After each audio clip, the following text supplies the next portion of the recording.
It happened in October 2019 when I decided to take a shortcut through Gifford-Pinchot National Forest during a solo camping trip. I'd hiked those trails dozens of times before, but never this late in the season. It was around 7 p.m. when I noticed the sun was setting faster than I'd expected. The fog had begun to creep between the pines, thick and damp, clinging to my clothes like cold fingers. The smell of wet earth and moss intensified with each step. There was something different in the air that afternoon, a stillness that wasn't natural. The birds had stopped singing, and there wasn't even a rustle of squirrels moving through the leaves. I'd been walking for about 40 minutes when I first heard it. Footsteps, the crunch of branches and crushed leaves, following a steady rhythm behind me. I stopped abruptly. The footsteps continued for 2 more seconds before ceasing as well. My heart raced, but I forced myself to think rationally. Probably another hiker, perhaps someone who'd also lost track of time. "Hello," I called, turning toward the dense forest behind me. My voice sounded muffled, as if the fog absorbed the words before they could travel. Nothing, just the absolute silence that had already been unsettling me. I continued walking, faster this time. The footsteps returned, maintaining exactly the same distance. When I sped up, they sped up. When I slowed down, they adjusted as well. It was as if something was deliberately synchronizing with my rhythm, studying my movements. I tried to fool it. I stopped suddenly, holding my breath. The footsteps continued. 1, 2, 3 steps beyond my stop. Then nothing. The fear began to transform into something more visceral, as I realized that whatever was following me wasn't human. A human would have stopped immediately. A human couldn't maintain that perfect timing across uneven terrain without even stumbling. The temperature had dropped dramatically. I could see my breath forming clouds in front of me, which was strange considering that just 20 minutes earlier the afternoon had been mild. My hands were shaking, and it wasn't just from the cold. Then the pattern changed. Footsteps began to move sideways, surrounding me in wide semicircles. I could hear the footsteps moving from my left to my right, always staying just out of my vision in the thick fog. It was deliberate, calculated. Whatever it was assessing me from every angle. I felt a warm liquid running down my chin and realized I'd bitten my lip without realizing it. The metallic taste of blood brought me back to my senses. I had to move. I ran. Footsteps exploded behind me. There was no more pretense of stealth. They were heavy, quick, accompanied by a strange sound, almost like a deep panting that sounded like nothing I'd ever heard before. It wasn't an animal. Animals run differently. This sounded disjointed, as if the joints weren't working correctly. Branches whipped around my face as I ran aimlessly, just getting away from that horrible sound. My flashlight bounced wildly, creating dancing shadows that transformed each tree into a threat. I tripped over an exposed root and fell face first, hitting my forehead on something hard. My vision blurred for a moment.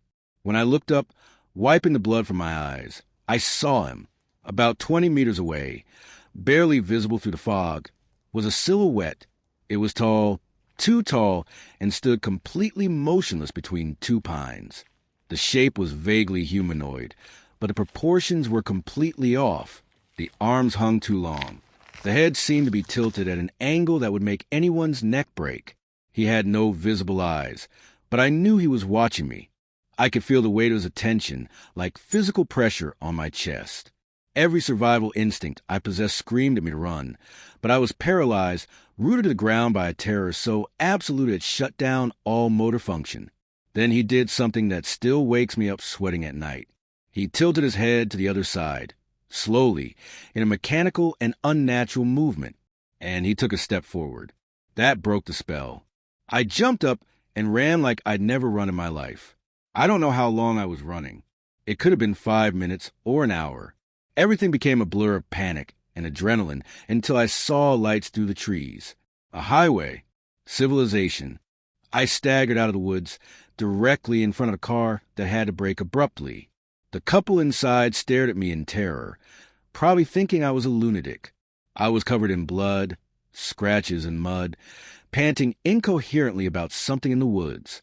I was taken to the nearest hospital, where I was treated for a mild concussion and multiple lacerations. I told the doctors I was lost and scared in the dark. No one asked any more questions. I never went back to that forest. To this day, 3 years later, I can't be in wooded areas after dark without feeling that familiar weight of something watching me from the shadows. Sometimes, as I'm falling asleep, I hear those synchronized footsteps again, and I have to get up and check every door and window in my apartment. The worst came 2 weeks after the incident. I found photos on my camera that I didn't remember taking.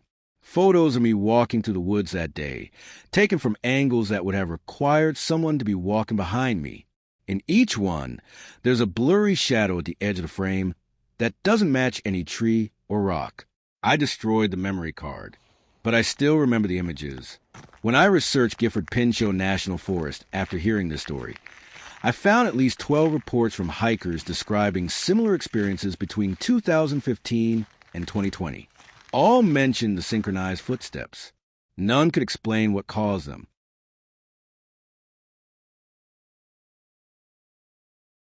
My name is Rebecca, and I was working as a ranger at Shenandoah State Park during the summer of 2021. Part of my responsibilities included patrolling the more remote campgrounds, making sure people followed regulations and didn't leave trash behind. It was a job I loved until that July night. It was approximately 11 p.m. when I received a radio call from my supervisor, Linda. A group of campers had reported strange lights and sounds coming from Sector 7, an area that was technically closed to the public due to storm damage from the previous year.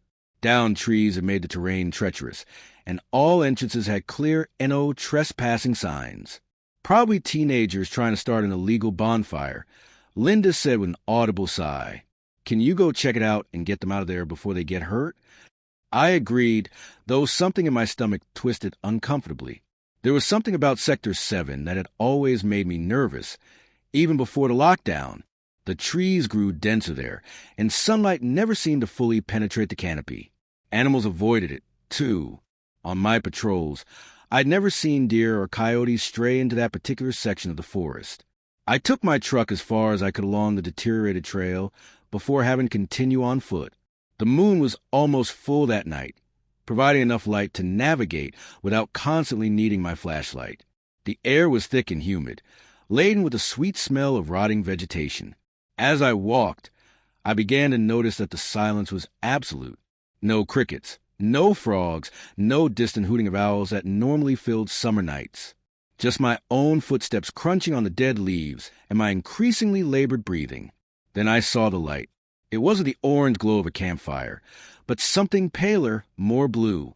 It flickered erratically, like a candle in the wind, but brighter. It was coming from a small clearing about 100 meters ahead. I approached cautiously, my hand resting on the pepper spray on my belt. Protocol dictated that I should announce my presence before approaching a camp, but something stopped me. A primal instinct screamed at me to remain silent. When I reached the edge of the clearing, what I saw made my blood run cold. There was a camp, yes, but it wasn't like any camp I'd seen before. There were 3 tents arranged in a perfect triangle around what looked like a campfire. But the fire burned with that pale blue light I'd seen, and it produced no smoke. No smoke at all. The tents were old, the kind of military green canvas that hadn't been used in decades. They were in perfect condition, without a single stain or tear, as if they were new despite their outdated style. The most disturbing thing was the chairs.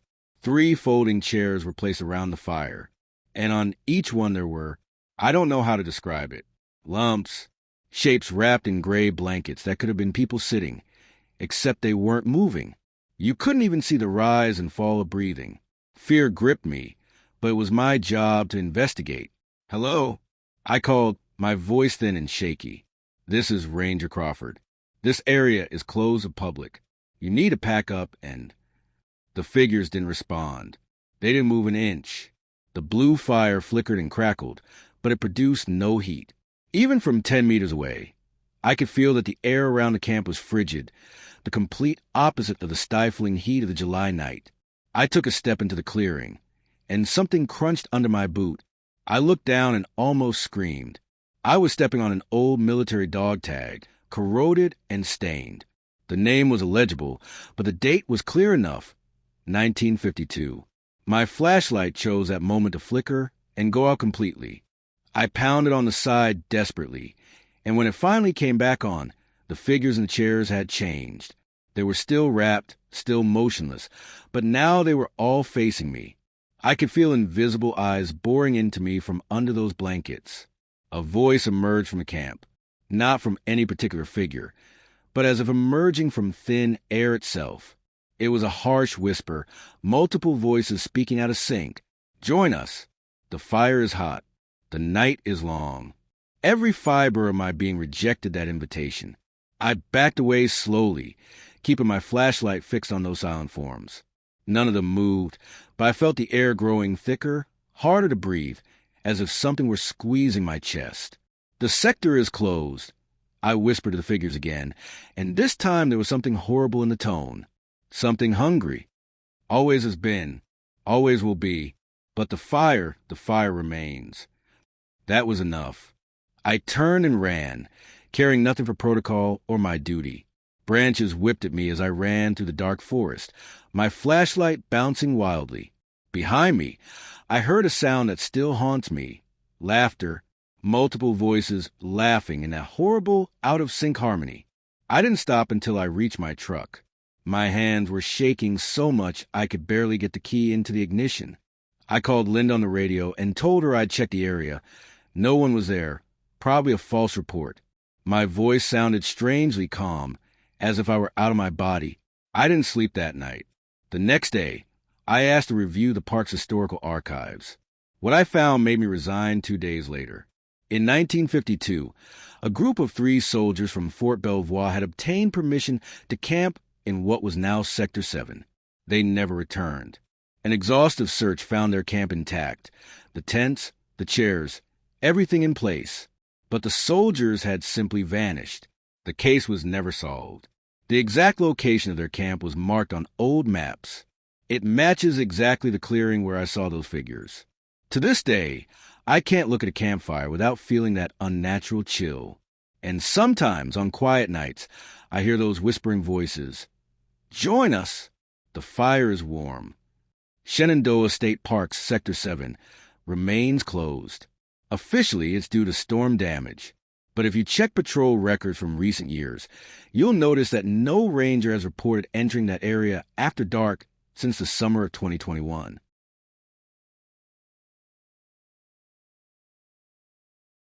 We were 4 friends in October 2018, doing what idiot 20-somethings do, exploring places we shouldn't be.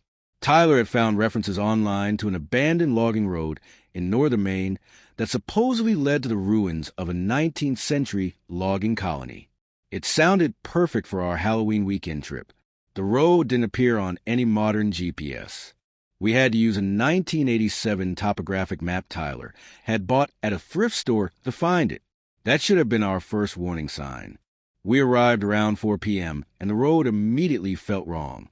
The trees leaned inward, forming a claustrophobic tunnel. Sunlight filtered through in weak, sickly rays. The pavement had long since been reclaimed by weeds, leaving only 2 furrows of compacted earth where the tires used to pass. My girlfriend Sarah was the first to express doubt. Guys, this looks like private property. Maybe we should... Come on, Tyler interrupted, already heading his Jeep down the road. We haven't driven 4 hours to give up now. The road wound deeper and deeper into the forest.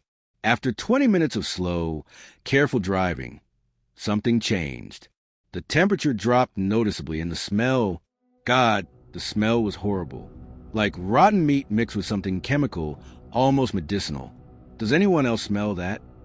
Jake asked from the back seat, covering his nose. We all smelled it. Sarah was pale, her knuckles white as they gripped the dashboard. I was about to tell Tyler to turn around when we saw the signs. They weren't official signs. They were wooden planks nailed to the trees, each with the same words painted in faded red. Do not enter. Do not stop. Do not look. The sign became more frequent as we moved forward. Every 15 meters, another sign. The word began to change. Go back. Final notice. Too late. Tyler, stop the car. I said, my voice strained. But he was fixated now. leaning over the wheel, his eyes fixed on the road. "Just a little further," he murmured. "I have to see it." Then the path opened into a clearing, and we all fell silent. The ruins were there, just as Tyler had read. The remains of about a dozen buildings crumbled among the undergrowth. But that wasn't what took our breath away. It was what stood in the center of the clearing. A tree. But not just any tree. It was massive, larger than any sequoia I'd ever seen in photographs. Its bark was black, not the natural dark brown, but charcoal black, as if it had been burned but somehow still lived. The branches twisted at impossible angles, reaching for sky like pleading hands. And hanging from those branches, things.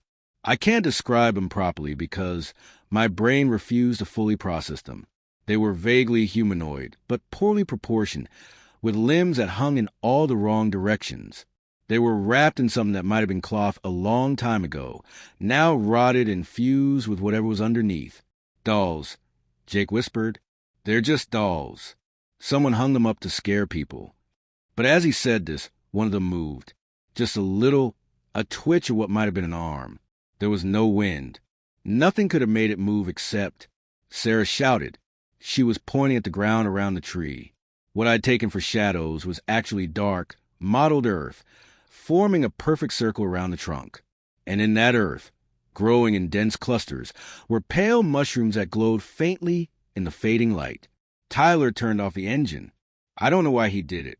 To this day, he says he doesn't remember doing it. The sudden silence was suffocating. Then we listened to the music. It was coming from somewhere within the ruins. A music box melody, delicate and completely out of place. It sounded like something you play to lull a child to sleep, but there was something discordant about the notes, slightly off-key, making the melody sound sick. "We need to go. Now." Sarah's voice was firm, even though I could see her trembling. Tyler reached for the ignition key. The engine turned over but wouldn't start. He tried again. Nothing. The Jeep, which had run perfectly 2 minutes earlier, was completely dead. The drum music stopped abruptly. In the ensuing silence, we heard footsteps. They weren't coming from one direction, but from everywhere at once, emerging from the ruined buildings, moving through the undergrowth, approaching the car from all sides. "Close the doors," I whispered, even though they were already closed. I pressed the lock button manually, my fingers clumsy with panic. The footsteps grew closer, heavier.